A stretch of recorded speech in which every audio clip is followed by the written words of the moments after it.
So here's our surprise guest, and I want to tell you about them while we get set up for show and tell. This person is here from New York as part of Beakerhead, the big festival on science and art and commerce and that whole world. She is here. She's Princeton educated, whip smart. She is an inventor. She's a robotics, an engineer. She knows more in one day than I could ever talk about in a lifetime. And she invented a thing called SunSaluter. And what SunSaluter is it's a way of using solar panels to maximize what they get, while at the same time providing drinking water to people who live off the grid. There's already 140 SunSaluters in 16 countries around the world. By the end of this year, they will have 1,000, and by the end of next year, 10,000 SunSaluters will be around the world. Now, this person started with an idea, but now it's a huge team that works globally, and they are truly making a difference, and we're lucky that she visited here to do show and tell.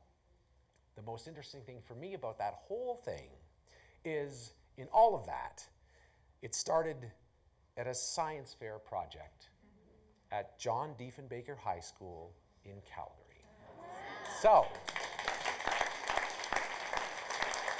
for our Dave Kelly Live 3 feature show and tell, would you please welcome Eden Full and Show and Tell.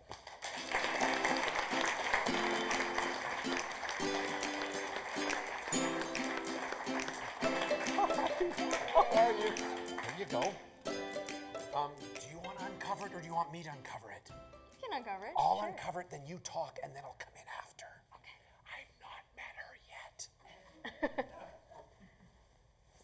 Hey everyone.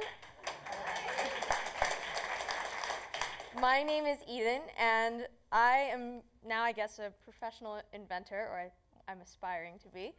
But back in the day, I created a tank here, as you can see.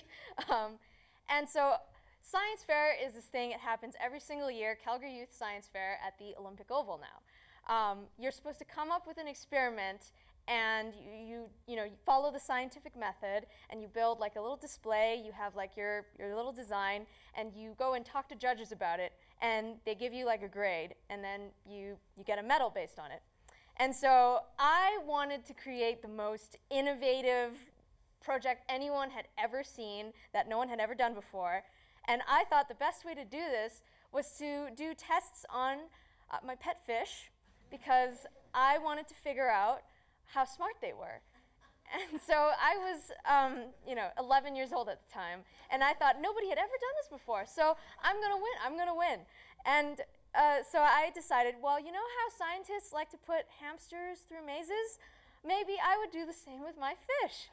And so I would put like a little piece of fish food in the middle here, and I had them, all my fish in like a section on this side, and I had like a separator here that I would pull out, and basically I would time how quickly my fish would swim to the middle of the maze.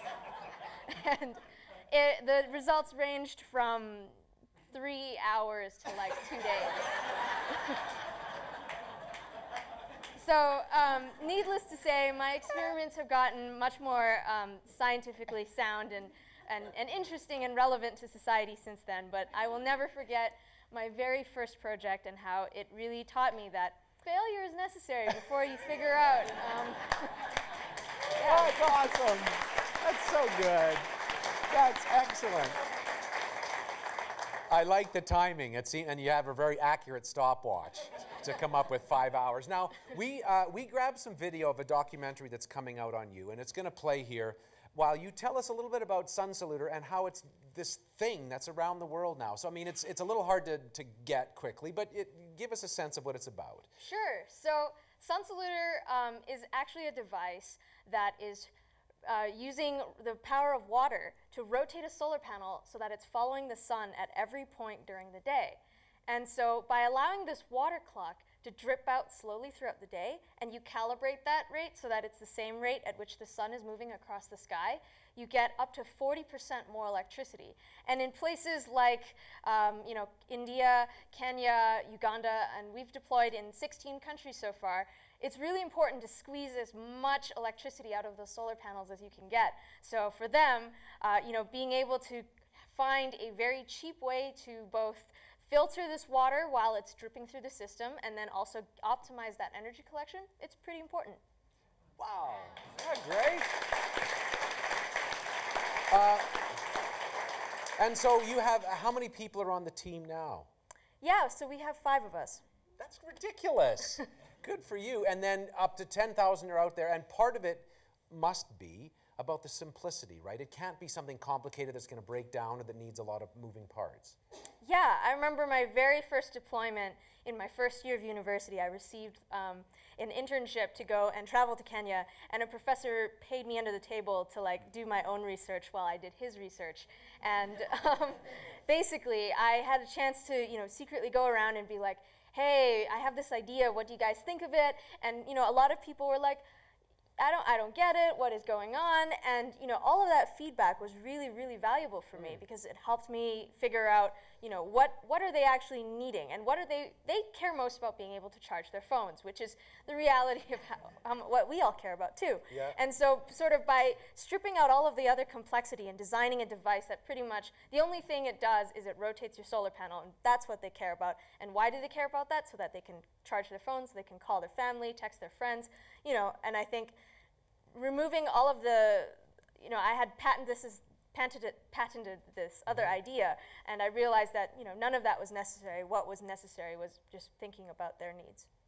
And what's amazing is one of the reasons Eden's here is because she and I and a few other people tomorrow at lunch at the Glenbow are going to be doing, I'm just going to be interviewing, you guys are doing all the real work. We're going to talk to a panel of people like Eden who are entrepreneurs, but for social good. So people who've said, we can invent things, we can start a business, we can create it, but it's going to actually help the world. And do you have confidence that you can run a business and do social good at the same time?